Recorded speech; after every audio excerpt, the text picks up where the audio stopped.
Hello and welcome back to Rage Gaming and a new build overview. Today we're looking at another off-meta pick that's performed actually quite well. Much like the recent Bone Spirit, this Ebonpiercer focused Blight build has achieved just shy at tier 120, so it's not overly far behind the top picks. And unlike every other build we're running this season, we actually drop minions entirely, enjoying the sacrifice bonuses for the first time in a while. The core of the build is the unique amulet though, Ebonpiercer, which takes your Blight and causes it to also shoot 4 projectiles that pierce through the enemy, dealing shadow damage over time. It basically turns Blight into a little shotgun. These bolts spread the shadow damage over time to every target hit, so while we combine that with the blighted pools of Corpse Explosion and a very juiced up Bone Storm, we build up a lot of damage over time. The damage racks up, the more blights the better, so attack speed will come into play as well. Then it's just a question of how to increase our damage over time, the flat damage, as much as possible, resulting in these deadly shotgun blasts of Blight that we're turning into machine guns. I found this to be a very unique and completely different build to say Bone Spear of the previous metas, or say Bone Spirit with some minions, or just another variant of a minions build. It's fully solo, all about the Necromancer, performing great in the season of minions. We also become quite survivable thanks to running things like Blood Mist for the iframes, and of course the hefty damage reduction and shielding provided by Bone Storm. So overall, I've really enjoyed this, even with just a first look where my gear is far from optimized and ideal. Grouping up enemies and piercing through them is just something very satisfying about it. With this setup, I'm able to maintain the Bone Storm for extreme periods of time, to the point where I can even have the next Bone Storm ready as the last one's fading. I think I can safely say that if you want to try an off-meta build, this is the one I would suggest. It's been great to play something different, again that features no minions at all. So let's get into the build and the setup. We'll begin as always with the Book of the Dead. For the warriors, we are sacrificing the Reapers, of course. A lot of our damage is shadow damage or shadow damage over time, so enhancing that is going to be great. Then for the mages, we go for Cold. This is going to give us the extra damage on vulnerable targets. Finally, golems, we go for Bone, because attack speed is actually very important. We need to be sending out these blights as fast as possible to generate as much shadow damage over time during our 10 stacks of the Shadow Blight key passive for Blighted to trigger. So attack speed is actually much more valuable than something like crit damage. But now let's talk skill tree. The first 2 points can go anywhere, it's just to get us to the next board, where of course we take Blight and max it out and go for Supernatural, so we're dealing 20% increased damage to those afflicted by the Blight. While we're here, we'll take 1 point on Living Energy so we can get to Imperfectly Balanced to make it even more damaging, and pick up all of Hued Flesh to generate corpses via Lucky Hit. We will need corpses to start fights in many cases though, so we take Blood Mist and go for Ghastly, so we're able to generate 3 corpses per Blood Mist. We take a point into Corpse Explosion just to get to Blighted. This turns it into that shadow damage over time pool. The damage of the Blighted Corpse Explosion doesn't actually matter though, so we're only putting 1 point into that. Then we're taking 1 point Grim Harvest to get Fueled by Death for the damage buff of that. And I also take 1 point in Spiked Armor just to get me over the threshold of the armor cap. You might need more or less levels of these depending on your setup. On the next board, we have 1 point into Crepify, of course, to go for Abhorrent for the Lucky Hit chance to reset. We're applying Decrepify to everything, so we take Amplified Damage. We're also taking Death's Embrace for close DR and more damage. Then we have the next tree, which is very important. 1 point into Corpse Tendrils for Plagued, so we're actually generating Vulnerable on those tendrils. And we're taking a lot of Shadow passives here. We take 1 point into Reaper's Pursuit just to get to Gloom, which we max out, and also Terror. And I also pick up 1 point in Crippling Darkness for that chance to stun, which is nice. And with a leftover point I have, I do put it into Necrotic Carapace just for some fortified generation. On the ultimate tree, we're taking Bone Storm to its full, and we're also taking Standalone and Memento Mori as usual when we are full sacrificing. I haven't taken those in ages. And the key passive, of course, is Shadow Blight. But that brings us to our Paragon, where we begin on the starter board with Gravekeeper. Gravekeeper gives us a nice damage bonus for close corpses. We're generating a ton of them, and we just need to get 25 dex to activate that, as well as the bonus that it provides to all rare nodes within range. So obviously the rare node of Knowledge and Preservation is getting a lot of value. Here's how I spend my points on the first board though. Let's go to our second. The most important one is Wither. This gives you a massive damage bonus per 60 intelligence you have. So intelligence becomes the most important stat by far. I have 2,000, over 2,000 to build, so that's how I've got that 186 bonus, which is obviously a multiplier as well, so it's a lot of damage. And we'll talk about intelligence in the affix section. But here's how I spend my points to achieve that. And also the glyph that we're running here is Amplify. Another way to increase our damage over time is through just flat increase of damage, so improving our curse skill benefit there by an extra 10% times. And also the benefit of Amplify is to enhance the magic nodes within range, so we're getting extra shadow damage from these nodes, which is a nice benefit. But again, that's how I spend my points on this board. Coming up to Restorative, just so I can get a little bit more max life, which is nice to have. But then we come to our next board, which is of course Flesh Eater for the big damage bonus that provides as we consume 5 corpses for a 6-second buff. Pretty damn important, we're doing a lot of that. But also on this board, we take Sacrificial. That's just a flat 10% times increase to all damage since we have no active minions. And again, it'll only require 40 intelligence. So we can pretty effectively pick this up without committing a ton of points to this board either, which is quite nice. That brings us down to the next board though, which is a dump board. We pick up Bone Graft. The reason for Bone Graft is because we can easily achieve the rare node Tenacity for a lot more maximum life, by the way, while also having a glyph socket really close to quickly get to the next board. In this case, we take Abyssal here as a dex board that's pretty good, getting 25 dex just by passing through. This means we get an extra 10% times increase to non-physical damage, such as shadow damage over time, so it's great synergy there. And then we move on to the next board, which is another dump board, this one the classic one, Bloodbath, getting us some extra damage while we're fortified since we do have that effect, but the glyph here is Exploit, which we push with the dexterity as far as we can, as efficiently as we can, just to increase our vulnerable damage as another damage increase source. That's how I spend my points in this bottom corner, so that we're able to quickly move to the next board to get another glyph socket. This board is Hulking Monstrosity, which again is just serving as a dump board for a glyph socket. Here that glyph socket is Scourge, and this is a very good intelligence board. As you can see,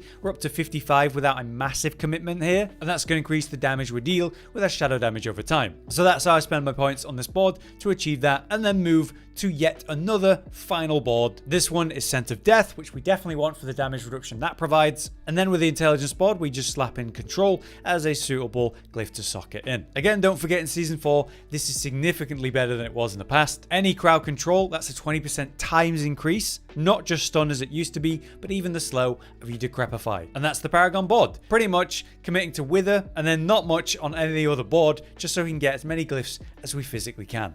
Alright, so this brings us to the gear section, and we'll start with the aspects.